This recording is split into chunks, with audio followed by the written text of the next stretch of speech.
Chers collègues, mesdames, messieurs, avant tout, permettez-moi de dire que je suis très honoré d'avoir été invité à participer à ce colloque de papyrologie et je remercie M. Jean-Luc Fournet d'avoir pensé à moi pour vous proposer quelques éléments de réflexion basés sur des matériaux extra-méditerranéens.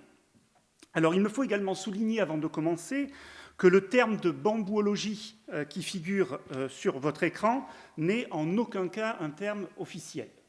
À ma connaissance, celui-ci n'a été utilisé que par mon maître, Marc Kalinowski, comme un clin d'œil, dans une interview qu'il a donnée à une agence de presse chinoise en 2008. Bien qu'inusité, ce terme m'a semblé approprié pour signaler la singularité des matériaux sur lesquels je travaille dans le cadre d'un colloque de papyrologie. En effet, si on peut considérer le papyrus comme emblématique du monde méditerranéen ancien, le bambou l'est tout autant pour le monde chinois ancien. Même si, nous le verrons, il ne s'agissait pas du seul support d'écriture utilisé à cette époque. Le propos de ma communication est de présenter les problèmes que les spécialistes de la Chine ancienne rencontrent pour classer les documents manuscrits que nous livrent les archéologues. Mais avant d'évoquer ces problèmes de classification, il m'a semblé utile de replacer ces documents dans un contexte sans doute peu familier à la plupart d'entre vous. Les supports d'écriture ordinaires les plus couramment utilisés dans la Chine ancienne étaient réalisés en bambou, en bois, ainsi que dans une moindre mesure en soie. Ces matières furent progressivement remplacées par le papier à partir du IIe siècle de notre ère. Même s'il est certain que de tels matériaux furent utilisés très tôt en Chine, probablement dès la fin du deuxième millénaire avant notre ère, le plus ancien témoignage connu actuellement n'est lui daté que des alentours de 433 avant notre ère. Depuis le début du XXe siècle, les explorateurs, puis les archéologues, ont mis au jour en Chine de très nombreux documents donc sur bois, sur soie et sur bambou. Pour une période allant du 5e siècle avant notre ère au 3e siècle de notre ère, on dispose aujourd'hui de plus d'une centaine de livres manuscrits et de plusieurs dizaines de milliers de documents. Je reviendrai dans un instant sur ce que j'entends par livre et par document. Ces écrits proviennent essentiellement de deux types de contextes, l'un funéraire, l'autre non funéraire. Dans les tombes de cette période pouvaient être déposés des documents liés aux funérailles, comme des inventaires funéraires ou des documents liés aux croyances concernant le passage vers l'autre monde. On y trouvait aussi parfois des documents liés à la vie du défunt ou encore des textes littéraires. Ici, un cas plutôt exceptionnel où les manuscrits ont été déposés à l'intérieur du cercueil, autour du corps du défunt. On avait généralement dans les tombes des ensembles de textes considérés comme des unités complètes au moment où elles étaient déposées dans la sépulture, même si la cohérence de ces unités nous échappe parfois. Les documents découverts en contexte non funéraire sont presque toujours des documents abandonnés, jetés au rebut, parce que jugés à un moment donné comme inutiles. Il s'agit donc le plus souvent de documents administratifs dont on s'est débarrassé sans aucun soin. Ils sont souvent fragmentaires et n'ont pu se conserver jusqu'à nos jours que parce qu'ils se trouvaient dans un environnement naturel exceptionnel. Il s'agit tout d'abord des régions désertiques du nord-ouest de la Chine. Nous ne sommes pas dans le Sahara, mais nous sommes dans le désert de Gobi, qui est également extrêmement sec.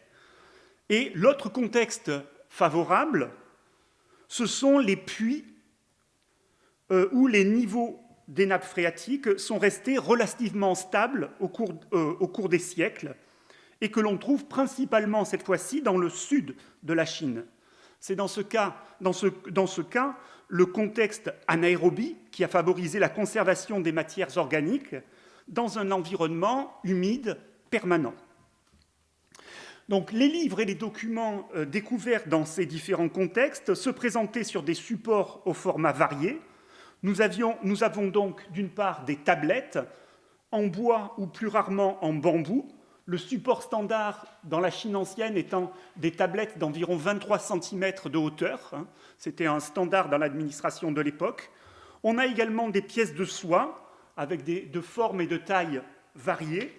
Et enfin, nous avons donc des clés, comme vous avez ici, donc des clés de latte, soit en bois, soit en bambou. Et ces clés présentaient l'avantage sur les supports précédents de pouvoir être rallongées en ajoutant autant de latte supplémentaires que les textes copiés le nécessitaient. Mais malheureusement pour nous, les liens horizontaux que vous voyez ici apparaître, qui reliaient à l'origine les lattes entre elles, n'ont généralement pas survécu. Et lorsque les archéologues découvrent aujourd'hui de tels manuscrits, ils se présentent le plus souvent comme des ensembles de lattes séparées les unes des autres, dont il convient de retrouver l'ordre d'origine. En fonction du type de texte que l'on avait à écrire et de l'usage que l'on souhaitait en faire, on choisissait l'un ou l'autre de ces différents supports. Le contenu de ces matériaux est extrêmement varié. Pour l'appréhender dans son ensemble, les spécialistes de la Chine ancienne ont proposé différents types de classements. La plupart des chercheurs considèrent que l'on doit ou que l'on peut avant tout s'appuyer pour établir ces classements sur les classements qui existaient déjà dans la Chine ancienne. Le plus évident d'entre eux est celui opposant les textes conservés dans les bibliothèques et ceux conservés dans les archives. Cette distinction que les sources littéraires évoquent pour les alentours de notre ère d'une manière très claire à la cour des Han s'observe également dans les tombes dans lesquelles on constate une tendance à séparer les deux types d'écrits. Pour classer les œuvres conservées dans les bibliothèques, on s'appuie généralement sur un traité bibliographique inclus dans une des premières histoires officielles chinoises, lui-même basé sur un catalogue de la bibliothèque impériale des Han, compilé aux alentours de notre ère. Cette bibliothèque, contenant à l'époque un grand nombre de textes écrits entre le 5e et le 2e siècle avant notre ère, voire même des textes plus anciens, l'adoption du classement de ce traité semble a priori tout à fait pertinente pour l'étude de nos manuscrits. Voici les différentes catégories qui sont adoptées dans ce traité bibliographique. Donc nous avons d'une part ce qu'on appelle les 6 arts, qui correspondent aux textes classiques, puis les maîtres, ce sont les écrits des penseurs et des philosophes, la poésie, les écrits militaires, les nombres et les techniques, qui correspondent à des textes ou à des livres concernant le calcul, la divination, les calendriers, et enfin une 6e catégorie appelée recettes et procédés, qui est liée essentiellement à la médecine et aux techniques de santé. Ainsi, on obtient une classification des textes relativement claire, basée sur un nombre de catégories assez limité, ce qui est plutôt souhaitable quand on souhaite établir un classement. Mais ce classement pose en réalité plusieurs problèmes. En effet, et ce dès l'époque des Han, donc dès les alentours de notre ère, des lettrés ont souligné qu'il existait des hésitations pour classer certaines œuvres. C'est par exemple le cas pour les écrits de Maître Guan ou Guanzi, qui apparaissaient dans le catalogue de la bibliothèque impériale dans 2 catégories distinctes, d'une part dans la catégorie des maîtres et d'autre part dans la catégorie des écrits militaires. Il y a aussi des types de textes que nous rencontrons fréquemment dans les tombes anciennes et qui ne semblent pas trouver leur place dans ces catégories traditionnelles. Je pense en particulier aux recueils de lois qui manifestement n'avaient pas leur place à cette époque dans la bibliothèque impériale des Khan, mais que l'on a du mal à considérer comme de simples pièces d'archives. On peut aussi se demander si ce classement appliqué aux livres de la bibliothèque impériale était également suivi pour les autres bibliothèques, pour les bibliothèques privées, par exemple. Ces différentes remarques ont amené certains chercheurs, comme mon collègue de l'université de Heidelberg, le professeur Eno Gile, à se détacher des catégories traditionnelles pour proposer son propre classement, reflétant davantage la variété des matériaux exhumés de nos tombes. Et on touche là, à mon avis, à un point important de cette réflexion sur le classement des textes de l'Antiquité. Finalement, que désirons-nous faire ? Recherchons-nous un système de classement nous permettant de donner une image un peu plus claire des différents types de textes qui ont été découverts et qui donc étaient vraisemblablement en circulation à cette époque ? Ou bien cherchons-nous à retrouver des catégories qu'avaient en tête les personnes qui utilisaient ces ouvrages ?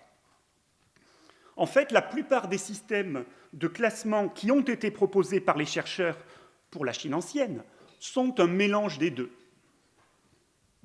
Un autre problème que posent ces classements est qu'il existe différents niveaux de lecture et d'analyse.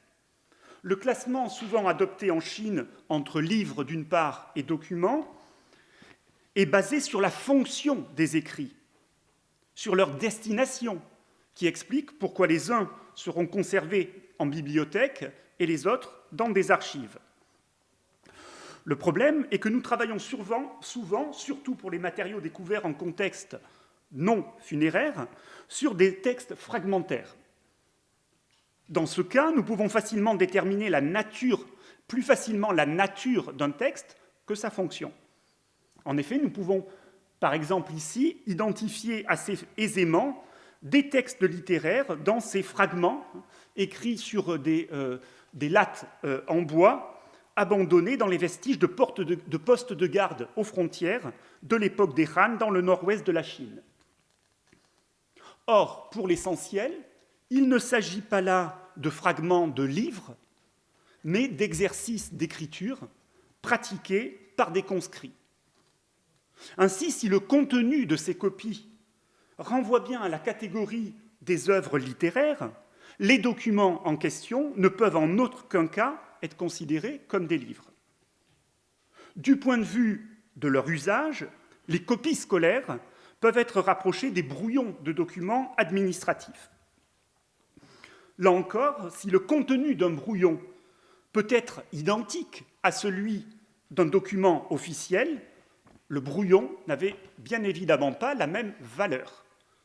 Il n'avait pas non plus vocation à entrer dans le circuit des documents officiels au sein de l'administration.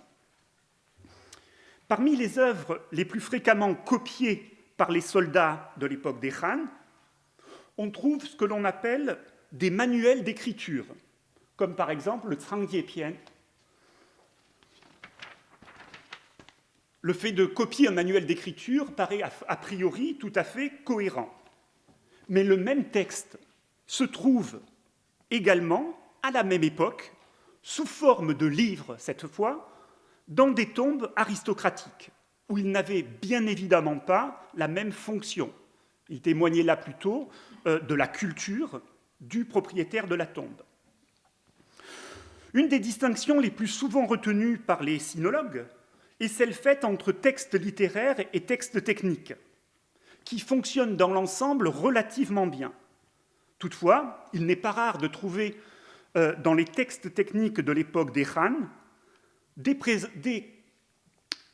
des connaissances présentées sous la forme d'un dialogue entre personnages historiques ou mythologiques, comme dans le texte des 10 questions présenté ici, donc un texte médical du IIe siècle avant notre ère.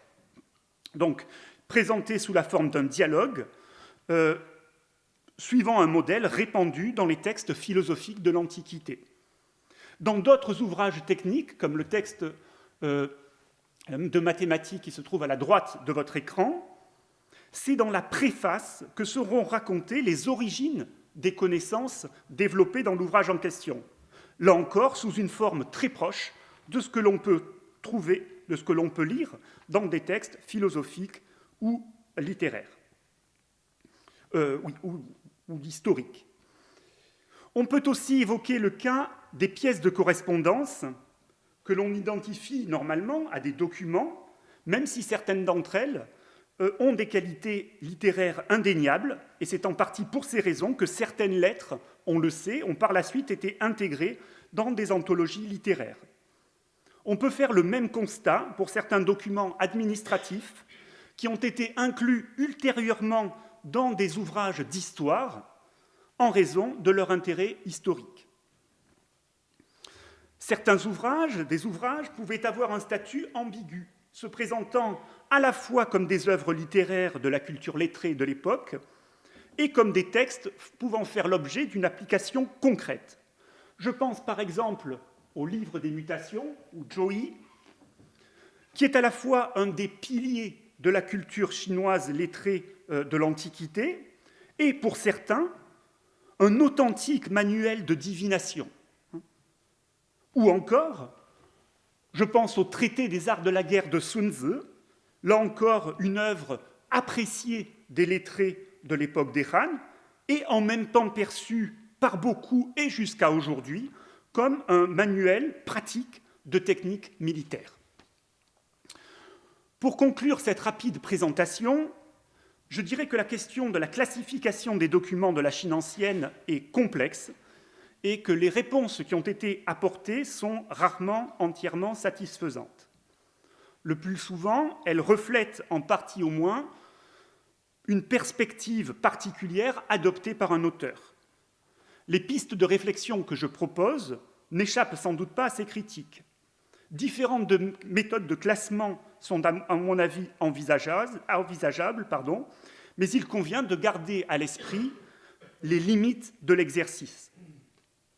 Si des catégories ont un sens pour organiser les documents d'une collection, que ce soit sur des étagères ou à l'intérieur d'un ouvrage papier, peut-être en ont-elles moins si on cherche à les utiliser pour comprendre la nature des corpus sur lesquels nous travaillons, ou si on envisage l'usage de bases de données ou de publications numériques. En effet, dans ces cas-là, l'idéal serait peut-être de pouvoir définir nos objets d'étude en fonction de plusieurs critères. On pourrait par exemple imaginer essayer de définir d'une part la nature d'un texte étudié et d'autre part le type de document étudié. Dans cette perspective, la distinction entre texte littéraire et texte documentaire me paraît tout à fait pertinente. Mais dans le cas chinois, en tout cas, je serais tenté de la compléter, entre autres, avec une distinction entre livre et document, les deux ne se recoupant pas forcément et correspondant, de mon point de vue au moins, à deux niveaux d'analyse différents, d'une part le texte et d'autre part le document. Dans le domaine de la papyrologie, la question de la classification des écrits littéraires et documentaires jouit manifestement d'une tradition plus ancienne que dans celui de la bambouologie. Et c'est pourquoi je me réjouis par avance de pouvoir bénéficier aujourd'hui des remarques et des critiques de mes collègues ici présents. Merci de votre attention.